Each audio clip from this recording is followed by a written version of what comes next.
Assalamualaikum warahmatullahi wabarakatuh. Perkenalkan, nama saya Dimas Bayu Satria dari Prodi Teknik Pemeliharaan Mesin dengan nomor NIM 2421408005.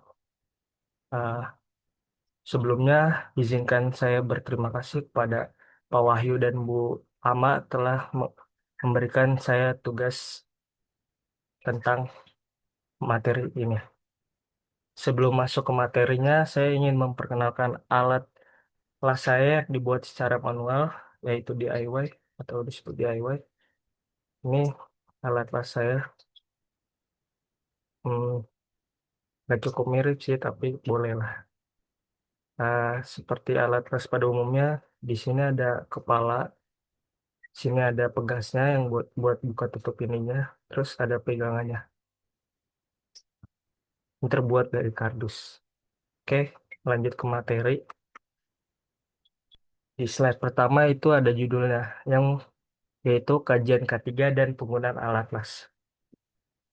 Latar belakangnya kenapa sih saya ngebuat uh, PPT ini, karena saya ingin memberitahukan kepada kalian semua bahwa seberapa bahaya sih kalau uh, alat las ini digunakan secara tidak benar atau tidak sesuai standar, yaitu standar JSA dan HIRA. Oke, next. Tujuan saya itu yang pertama mengidentifikasi potensi bahaya yang muncul dari penggunaan alat las yang tadi saya sudah sebutkan. Yang kedua itu menganalisis tingkat resiko berdasarkan metode HIRA dan JSA. Yang ketiga mengevaluasi dampak penyimpangan toleransi alat terhadap efisiensi operasional dan kualitas hasil kerja las. Yang keempat menyusun rekomendasi pengendalian resiko yang tepat guna untuk meningkatkan standar keselamatan produktivitas kerja.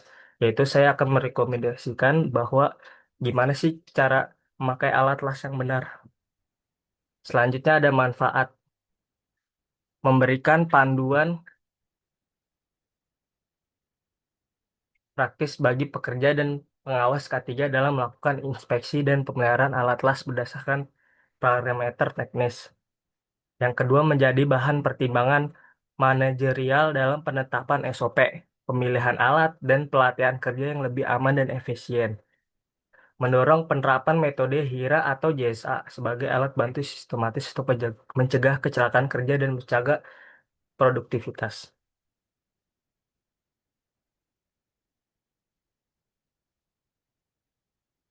Oke, saya menggunakan metode HIRA dan JSA yang pasti itu dua yang tidak pernah bisa dilepaskan.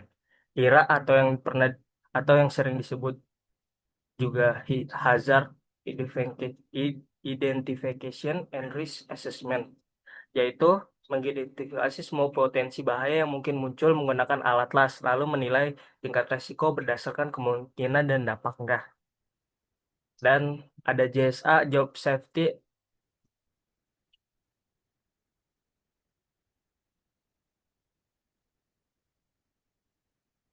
Job Safety Analysis, yaitu mengidentifikasi potensi bahaya dan menentukan tindakan pencegahan di setiap tahap. Oke, next. Di sini ada 6 potensi bahaya dalam penggunaan alat tas ya. Yang pertama itu kabel las terkelupas atau rusak.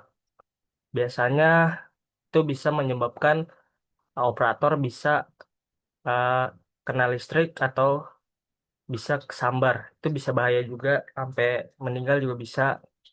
Nah, kedua itu ada elektroda longgar atau copot saat proses pengelasan. Nah, ini kalau jika tidak benar atau uh, sa- kurang kenceng aja, itu elektroda bisa copot, bisa mengenai tangan dari operator kalau nggak menggunakan uh, sarung tangan. Yang ketiga itu ada paparan cahaya busur las tanpa pelindung mata.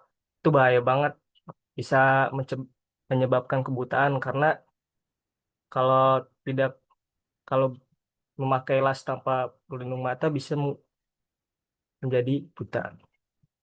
Yang ketiga ada handle panas berlebihan. Nah, ini kalau handle ini panas bisa membuat alat las jatuh ke tanah, melukai tangan operator atau kaki operator. Nah, yang kelima ada pengelasan di ruang tertutup tanpa ventilasi. Nah, kalau kita ngelas harus di tempat tertutup karena agar agar kita bisa bernapas dan tidak terkena asap dari alat las tersebut. Yang keenam ada kabel berserakan di lantai kerja. Ini ini bisa bahaya dan bisa tidak ya. Kalau jika kita bekerja di atas gedung tinggi, tiba-tiba tersandung, bisa menyebabkan meninggal. Tapi kalau hanya di lantai-lantai rendah, mungkin bisa luka saja. Oke, next. Ada analisis teknis. Di sini itu ada analisis teknisnya. Pertama itu komponen, handle dari handle nih. Handle. Spesifikasinya 120 handle ini, sorry. Handle 120 milimeter. Selator tahan panas. Nah, ini tahan panas, harus tahan panas. Kalau nggak tahan panas bisa bocor ke tangan dan menyebabkan panas. Rekomendasi dari saya itu menggunakan bahan termoset atau FRP. Yang kedua itu leher elektroda, leher itu sekitar 80 milimeter dan apa bulatannya 110 milimeter. Bahan konduktif. Kalau nggak pakai bahan konduktif bisa memunculkan percikan liar dari arus tak stabil. Gunakan sambungan, rekomendasi saya gunakan sambungan kuat dan konduktif. Nah, yang ketiga itu ada penjepit elektroda nih. Spesifikasinya pegas otomatis nih. Pegas otomatis yang bisa kebuka tutup. Kalau tidak begitu, nanti elektroda bisa lepas saat menyala. Itu bisa menyebabkan kebakaran atau yang lain-lain yang lebih bahaya. Rekomendasi saya menggunakan baja tahan panas.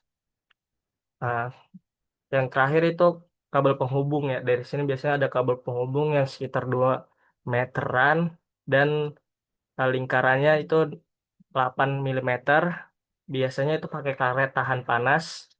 Nah, kalau nggak pakai karet tahan panas itu bisa beresiko sengatan listrik atau bisa kabel terkelupas atau lainnya. Rekomendasi saya menggunakan kabel berstandar SNI, Standar Nasional Indonesia, biar tidak berbahaya. Nih, hasil dari wawancara pengguna saya itu ada 4 poin ya yang saya dapat dari eh, Muhammad Rehan Reonaldo yang diobservasi di lab. Yang pertama itu penjepit elektroda adalah bagian yang paling cepat aus akibat kontak langsung dengan suhu tinggi. Nah, maksudnya kata dia tuh penjepit elektroda tuh paling cepet aus karena kan sering dipakai paling depan atau disalurkan dari itu dari sumber tegangan sumberan power dari terus ke sini. Selanjutnya yang kedua itu ada operator kurang terlatih cenderung salah dalam pemasangan elektroda meningkatkan resiko kecelakaan. Kata dia tuh sering banget orang di lab tuh kurang terlatih jadi pemasangan elektroda atau kebalik atau salah pemasangan jadi longgar. Tadi yang apa saya bilang bisa meningkatkan risiko kecelakaan, kata si Ronaldo ini. Yang ketiga, ada kabel penghubung sering mengalami kerusakan isolasi karena tarikan dan paparan panas berulang. Yang keempat, inovasi. Nah, kata dia juga dia mengusulkan inovasi yang diharapkan adalah penjepit elektroda otomatis dengan pendingin pasif untuk mengurangi risiko panas berlebih dan kelelahan operator. Maksudnya tuh dia maunya di sini ada pendinginnya untuk mungkin biar penjaga elektrodanya nggak cepet aus dan membahayakan usernya. Nah, ini desain 3D dan alat las dari alat las. Yang pertama itu yang tadi sudah saya spesifikasikan, begitulah sama seperti ini. Bisa dilihat ukurannya sudah saya sebutkan juga dan studinya nanti saya akan munculkan sini. Sini.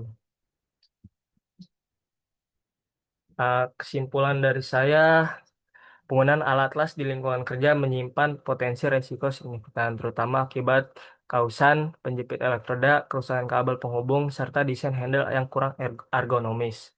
Minimnya inspeksi rutin dan ketidaksesuaian penggunaan APD memperparah kondisi ini yang dapat menyebabkan konsleting dan percikan logam hingga luka bakar serius pada operator. Melalui penerapan metode Hira dan Jesa, potensi bahaya dapat diidentifikasi secara sistematis, mulai dari bahaya mekanis hingga listrik. Temuan ini menegaskan perlunya perbaikan desain berbasis CAD atau yang bisa disebut 2D, penerapan inspeksi berkala dan standarisasi penggunaan APD untuk minimalkan risiko serta meningkatkan efisiensi kerja pada aktivitas pengelasan. Kesimpulan dari saya juga itu ada tambahan lagi. Mungkin buat kita yang para baru belajar, lebih baik kita menggunakan APD secara lengkap agar kita terhindar dari bahaya maupun kematian. Terima kasih dari saya. Wassalamualaikum warahmatullahi wabarakatuh.